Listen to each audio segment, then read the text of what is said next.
So this here story is my story. It's about what I pulled out of all of this mess I've been through. It's a story of who I did become, of what I am.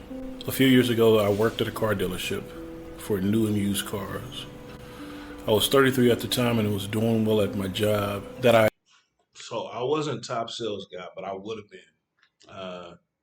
Man, they was racist, bro. Throw as much salt on me as possible, man. They would give certain cats, and then shout out to my folk, but certain Hispanic folk, they would give them like the leads and all that stuff, and I had to, and they gave me the scrape leads, man, and I was still top 10, you know. And then there was still times that I outsold those guys that were getting like they were cherry picking salesmen. So I was, but a lot of people there called me the top salesperson. But if I would have had any favoritism, I would have actually been the top salesperson.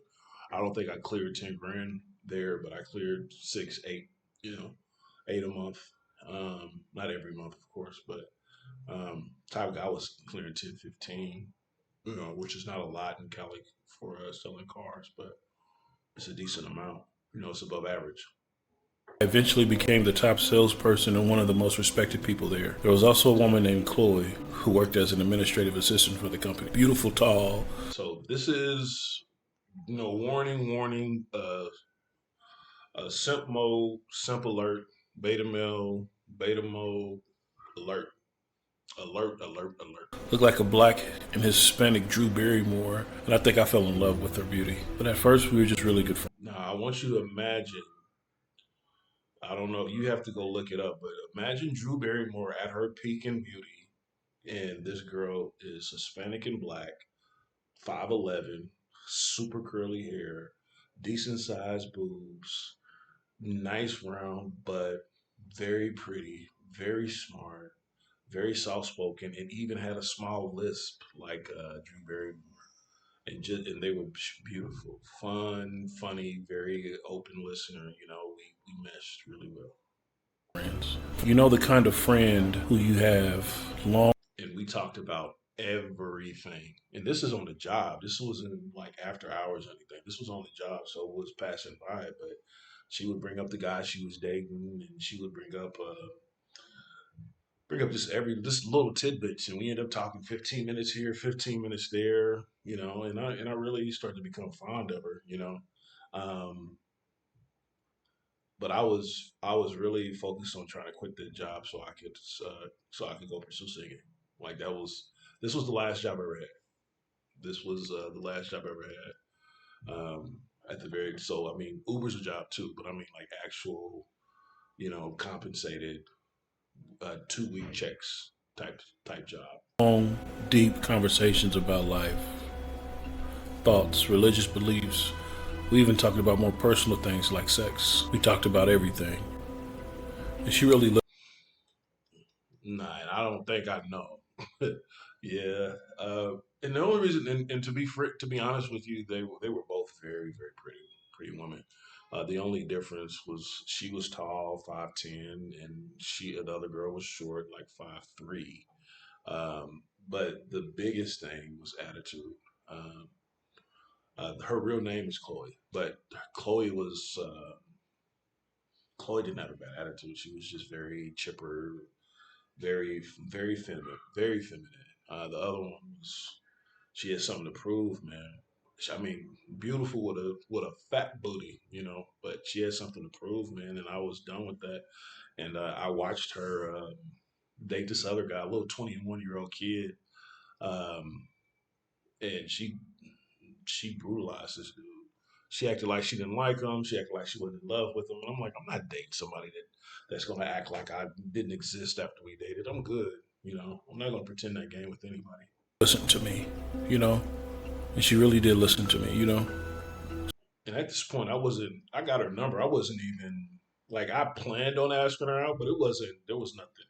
It was just casual interactions. Like I knew she was trying to hook me up with her cousin, kinda, but she kept giving me her number instead of her number. But Also, her explanation was that her phone was off, and that's why she was using her cousin's number. So I actually believe that. She spoke so highly of me to her friends and family. I think she even tried to set me up on a date with her cousin because every time I asked her for her number, she gave me her Oh, cousin's number instead. Anyway, we were just goofing around at work.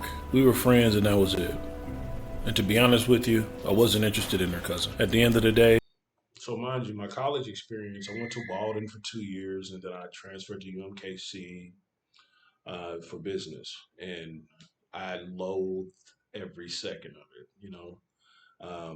My guidance counselor tried to convince me to go to communications. The personality test said I was an 87% match for communication, and I was not supposed to be in business, and like all this other stuff. And that's what ended up making me drop out of school because I got in an argument with her because my mother convinced me to go into business, and I hated every second of it. Not the philosophy of business, but um, I don't care about accounting and college algebra and stats 1 and 2 and econ outside of philosophy. I can care less about econ outside of philosophy.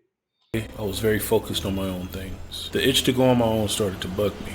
So I learned to start my own business years ago. I had my own mentor and all this stuff. So I learned to start my business years ago. I wanted to start my own business and everything. I went to business school, but I never. But I lied. Hey, I lied.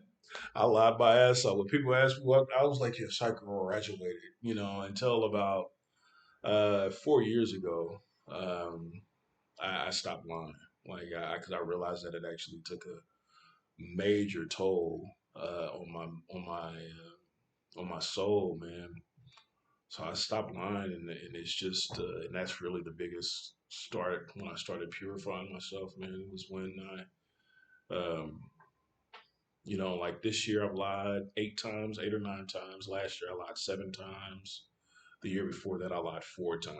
Like I counted how many times I lied, and that's why I try not to even lie at all. And most of those times were lying to somebody I had to lie to. It's not a person or an individual, but more like something to, I'm not gonna say what because just in case you don't know who's watching. Graduated. However, I did quit my job at the dealership. I remember the day very well. February 8th, 2018. It was I'm pretty sure it was the 8th, but it was a Tuesday. It was a Tuesday or Thursday that I quit because I started karate literally that same week. Literally that same week I started karate at the dojo. Like literally that same week. I quit. I quit that Monday. I started that Tuesday there, or I quit that Wednesday and started that Thursday. I just can't remember, but it was definitely that week, 2018. a Thursday. My shift ended, and since then, I haven't worked for anyone else, only for my dreams. It hurt a bit to say goodbye to Chloe, but I never thought anything romantic would happen between us. Maybe we could spend a few nights together, but I knew I wasn't going to become the love of. Yeah, like I said before, I said I was going to do what they said I shouldn't do, couldn't do, or should wait to do, and that's when I was done.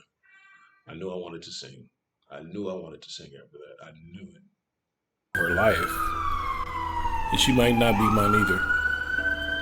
Remember my Sally, And the love of my life. when I tell you this girl spoke so highly of me, she was the first one that was like, "Man, you'd be top salesperson if they wasn't so throwing salt on you.